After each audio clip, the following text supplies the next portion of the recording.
First of all, I'd like to thank you for watching another 7 minutes on the Sabbath day. And I'm in kind of a good mood today. I'm a runner, and I was running this morning, and I met a Christian preacher, 36 years old, non-denominational, had not been to divinity school, who was able to think outside of the box or the program that Constantine created.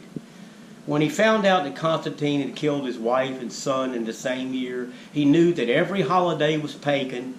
Easter, December 25th, the birthday of Mithra. He knew these things. He knew Sunday was the first day of the week, not the seventh. He knew. And he was wondering, and we talked for an hour, and he listened to what I said. He actually listened and didn't get an attitude, nothing like that. And I've said before this, with every culture, with every color of person, it's not about the religion, it's not about the color, it's not about the sexual orientation, it's about the attitude, the effing attitude. I don't like to say that word, but an effing white, an effing black, an effing gay, an effing Jew. Nothing wrong with being any of these things. But if you put that attitude in front of it, then it becomes a problem, doesn't it? You're not supposed to dislike people for what they have or what they look like or what they do. You're supposed to dislike them for their attitude. Not the color of their skin, not how much money they got. It's all about attitude. Not judging people like me because I look like this. But the Christian preacher, I really liked him. His name was Chris, and he really made me feel good about wanting to know the truth. Because I believe your book says the only thing that's going to set you free is the truth. And y'all have no idea what the truth is about Jesus, about anyone, about Peter. Peter was not what y'all perceive. Peter was not a good man. All the lost gospels talk about Peter. Jealous of Mary Magdalene. Jealous, didn't like women. Women are not worthy of life. Make them leave us. That's a quote from Peter. And as biblical scholars will tell you, these people that wrote these lost gospels believed what they wrote. So they weren't making it up about Peter. They believed it. And Paul was the same. These were not good guys. These are the ones that set the first program in your mind about this Roman Pauline Christianity. It's so far from what the original man that walked on the sands of Palestine wanted you to do that it's bizarre. But today I'm going to talk a little bit about current affairs, about our honorable, respectable President Trump, who I will term this from now on when you hear me say the name 45, that's Trump. Okay, that's his slogan with me. And today he's on the news saying that he's going to create another branch of the military. Like we got enough money for this. How many more trillions we got to borrow from the Rothschilds to pay for this? And he's calling it just makes me laugh when I think of the arrogance and stupidity of this man. The Space Force, please. He thinks he can take on aliens now. To them, we're like ants on an ant hill. That's why people say, why haven't they tried to get in touch with us? Have you ever got down on an ant mound and gone, talk to me? That's what they think of us. We're so arrogant, cruel.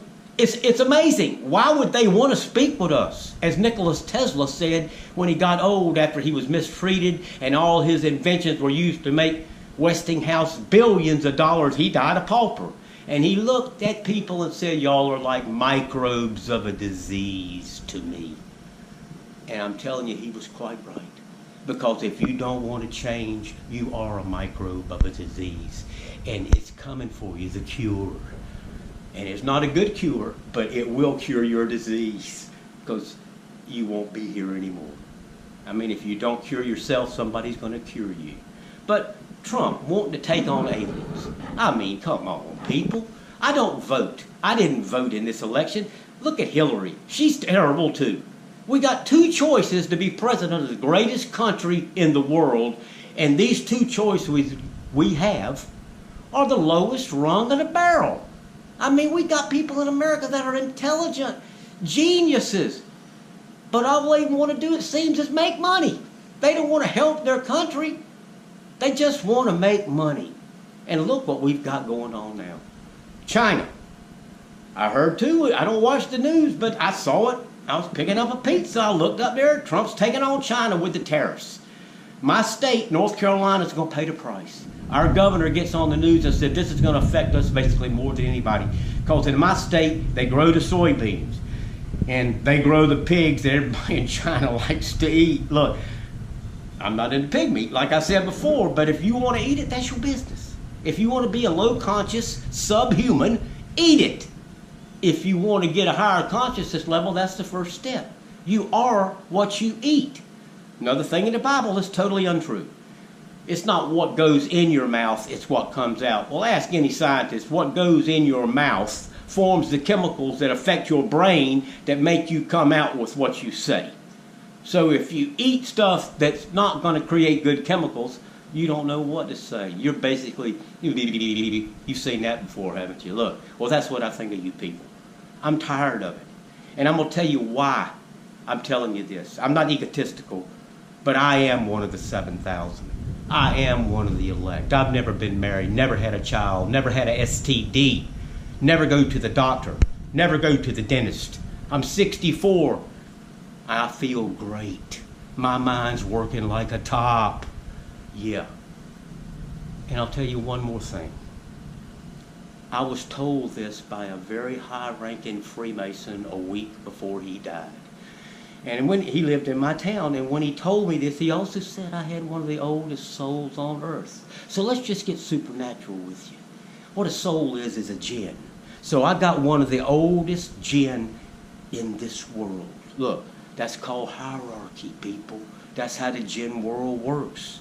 A subservient jinn don't mess with a hierarchy jinn, a royal jinn. Either you're a dark jinn and you follow the dark, or you're a bright jinn and you follow the bright. The dark and the light, just like Star Wars. Your soul is a jinn. Look it up. It's a spark of energy made from fire that has no smoke. So that's pure energy. That's what your vessel's toting around, a jinn. You need to study the jinn. They're a good jinn, they're a bad jinn. They're stupid jinn, they're simple-minded jinn. I see them all the time buying stuff they don't need at Walmart. Just walking around like they're in a daze, buying stuff. In a week's time, they don't like that anymore. They got to go buy some more stuff from Walmart. Why do you think Walmart's making all this money? Because they're buying stuff they don't need. They get their check from the government, most people, and they go waste it at Walmart instead of trying to acquire knowledge. Knowledge is power. Not money, not stuff. None of that's going to affect you one bit when you close your eyes for the last time. I have never seen one hearse with a luggage rack or a trailer hitch. Not one.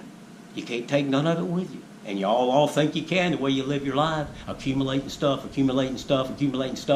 And then you have to go rent a place. They cut down trees where I live by the thousands to build rental units, to rent, to store stuff that you can't keep at your house. I mean, what's wrong with this picture here? You got to buy a place and rent it just to store stuff that you never even go there to look at. But you want it. There's poor people that could use this stuff. But y'all rent a building, pay money to keep it out there because it makes you feel more important. You're not important at all. You're low class, subhuman. It don't matter how much money you have. That don't raise your consciousness level at all. I'm sick of you. Either get it together or go down the tubes. And if nobody starts getting it together, if I'm one of the 7,000, I'm a voter. We're the ones that vote to end this place. Because we've lived among you for all these years and watch how you've treated each other. What do you think we think of you?